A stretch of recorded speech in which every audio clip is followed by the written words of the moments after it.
Kamati kuu imeshtushwa kabisa na kitendo cha tume ya Jaji Chande kukosa hata kuzungumzia kwa namna yote ile kule kushikwa na kuwekwa ndani kwa mwenyekiti Tundu Antipas Lissu na jinsi kesi zake zinavyoendeshwa, ikiwa ni pamoja na wafuasi wake kupigwa, kutekwa na kutupwa huko Mabwepande na Ununio, udhalilishaji wa kingono na maungo wa viongozi wa chama na wanachama wa Chadema pamoja na vijana waliokwenda kuhudhuria kesi zake. Kamati kuu imeshangazwa kwa kutozungumzwa hata kidogo juu ya zuio la Kanisa la Ufufuo na Uzima kufanya kazi yake kutokana tu na kauli ya kiongozi wake Askofu Josephat Gwajima kupinga utekaji. Kama tume inavyoweza kufumba macho kwa matendo kama hayo, unategemea nini kuhusu kile ilichosema kuwa imekifanya? Kamati kuu imebaini kuwa licha ya kuwepo kwa kauli za kutoka kwa Samia Suluhu Hassan na viongozi wa CCM juu ya ushiriki wao katika kuamrisha kupigwa kwa risasi kwa waandamanaji halali wa demokrasia mnamo 29 Oktoba 2025, tume ya Chande imekataa kabisa kuzungumzia kauli hizo wala hata kumhusisha kwa namna yote ile Samia Suluhu Hassan katika hayo yote. Ikumbukwe kuwa Samia ndiye alikuwa rais wakati ule, na kuna msemo maarufu wa rais wa zamani wa Marekani Harry Truman wa kuwa the buck stops here, akimaanisha kuwa lawama na mzigo wote wa utendaji serikalini unabebwa na rais. Kitendo cha tume hii kushindwa kuchunguza mwenendo wa Samia Suluhu Hassan ambaye alikuwa rais wakati ule na matendo yake yote ni ushahidi wa wazi kabisa kuwa hii haikuwa tume yenye lengo la kufahamu ukweli juu ya kile kilichotokea, bali iliyolenga kumsafisha na kumlinda Samia Suluhu na kutafuta kondoo wa kafara, na kazi hiyo ya kutafuta kondoo inaendelea. Tume ya Chande haikuzungumzia hata sehemu moja juu ya zuio haramu la Camillus Wambura ambalo baada ya kutolewa kwake maelfu ya Watanzania waliuawa. Huu ni ushahidi mwingine wa jinsi tume hii ilivyokuwa kazini kuficha ukweli. Iliamua kusema kuwa chanzo cha utekaji na upoteaji wa watu ni kutokana na wivu wa kimapenzi.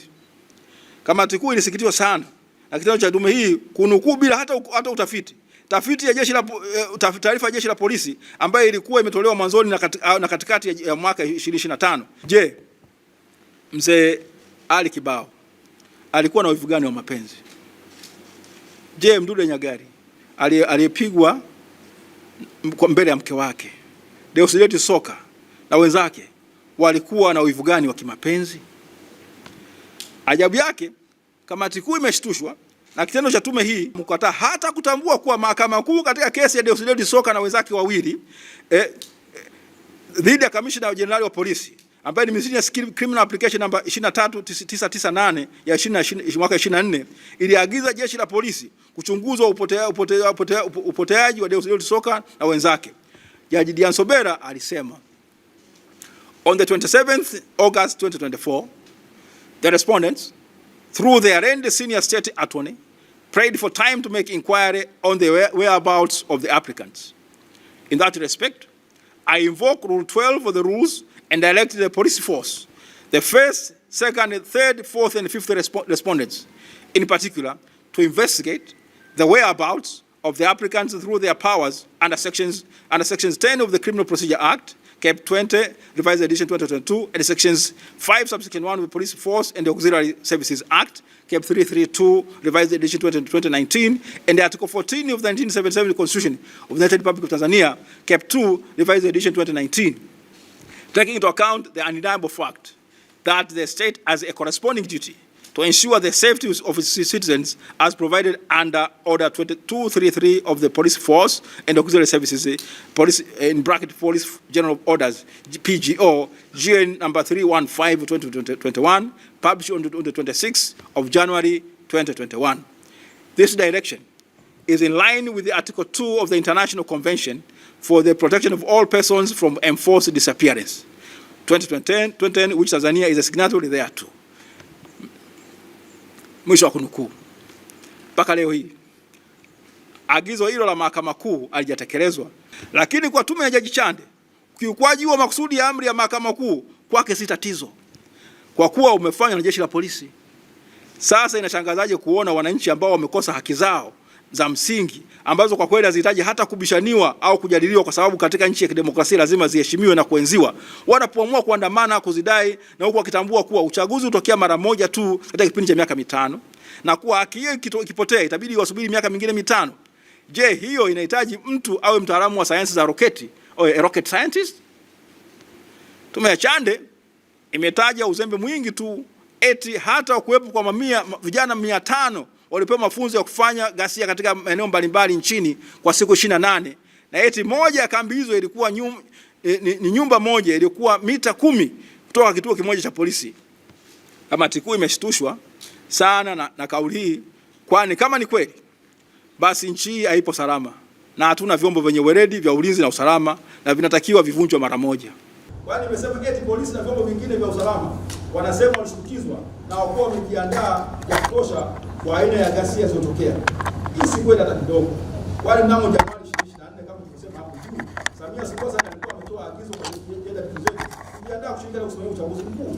Aidha, katika mwaka 2025 alitoa kauli za kuonyesha kuwa hakutakuwa na maandamano yote yale isipokuwa ya watu kwenda kupiga kura. Aidha, Samia alisema licha ya kuwa yeye ni mgombea wa urais, lakini bado ni amiri jeshi mkuu na kuwa hakutakuwa na nywinywi wala minyinyi. Kwa si ushahidi tosha kwa kuwa jeshi la polisi na vyombo vya usalama vilikuwa na taarifa tosha za mipango ya maandamano hayo? Na kama vilikuwa na taarifa hizo, kwa nini havikuchukua hatua za kuzuia na kuweza kukabiliana kwa nguvu isiyo ya kujeruhi na kuua? Je, kauli za Albert Chalamila azionyeshi kuwa tayari serikali ilikuwa na habari na maandamano hayo? Je, yale magari mengi mapya ya polisi yalikuwa yameletwa kufanya nini? Tume imetoa takwimu zinazokinzana na idadi ya watu waliouawa na kusema kuwa eti waliuawa ni watu 518, ambapo wanaume ni 490 na wanawake ni 28. Kamati kuu inasema kwa kauli moja kuwa idadi hiyo sio sahihi hata kidogo. Aidha, mauaji ya kule Tunduma yalikuwa makubwa hayakuzungumzwa kabisa. Tume ilijifanya eti kuwa ilikuwa na wataalamu wake wa mitandao na jiografia, remote sensing and geographical information system, ambao walisema kuwa madai ya kuwepo makaburi ya halaiki hayawezi kuthibitishwa. Kamati kuu inakumbusha kuwa mnamo mwaka 1960 katika mauaji ya Sharpeville huko Afrika Kusini ni watu 91 waliouawa na 238 waliojeruhiwa. Katika mauaji ya Soweto mwaka 1976 ni kati ya watu 500 hadi 700 waliouawa na zaidi ya 2000 waliojeruhiwa. Kamati kuu inabainisha kuwa moja ya mapungufu makubwa ya msingi ya tume hiyo yapo katika hadidu za rejea ambazo zilijikita katika kutafuta vichochezi vya ghasia badala ya kuchunguza chanzo cha ukiukwaji wa haki za binadamu. Kwa mtazamo wa kisheria na kisiasa, mwelekeo huo ulifanya tume kuanza kazi yake tayari ikiwa na hitimisho la awali kwamba tatizo lilikuwa ni ghasia za wananchi badala ya kujiuliza ni nini kisababisha wananchi kufikia hatua hiyo. Ndani ya muktadha huo, tume ilichagua kuielekeza lawama kwa mbiu za kisiasa za Chadema na vyama vingine, hususan no reforms no election, bila kuzingatia kwamba mbiu hiyo ilikuwa ni mwitikio wa mazingira ya muda mrefu na ya kukosekana kwa haki katika mfumo wa uchaguzi. Kwa tafsiri ya kamati kuu, kauli mbiu hiyo haikuwa chanzo cha ghasia, bali ni matokeo ya kukosekana kwa haki na uwazi katika mchakato wa kidemokrasia, na ilikuwa na lengo la kuhamasisha wananchi kuweza kudai haki yao ya kuweza kupigania mfumo haki na huru wa uchaguzi, kitu ambacho sio kosa. Hivyo basi kuziweka au kuweka zile kauli kama kichocheo kikuu cha migogoro ni kupotosha ukweli na kufunika sababu halisi ambazo si kasoro ambazo ni kasoro za kimuundo katika mfumo na michakato yetu ya uchaguzi. Kwa upande wa uhalali wa tume, kamati kuu inaona kuwa kulikuwa na pengo kubwa la kuaminika, credibility gap, na kutokana na namna ilivyoundwa na kuendeshwa, wajumbe wake waliteuliwa na mamlaka ile inayolalamikiwa kuhusika katika matukio ya ukatili, jambo linalozua mgongano wa kimaslahi. Aidha, ucheleweshaji wa utoaji wa ripoti ulikuwa mkakati wa kutengeneza kampeni na simuliza kuandaa umma kuikubali ripoti ambayo ni batili, huku mazingira ya hofu yaliyotawala yakiwazuia wananchi wengi kutoa ushahidi wao kwa uhuru, hasa ikizingatiwa kuwa vyombo vinavyotuhumiwa ndivyo vilikuwa vikilinda mchakato wa tume. Tume hiyo ilianza kampeni ya kuipigia chapuo kile ilichokiita ripoti na mwisho kilichotolewa kwa umma ni hotuba.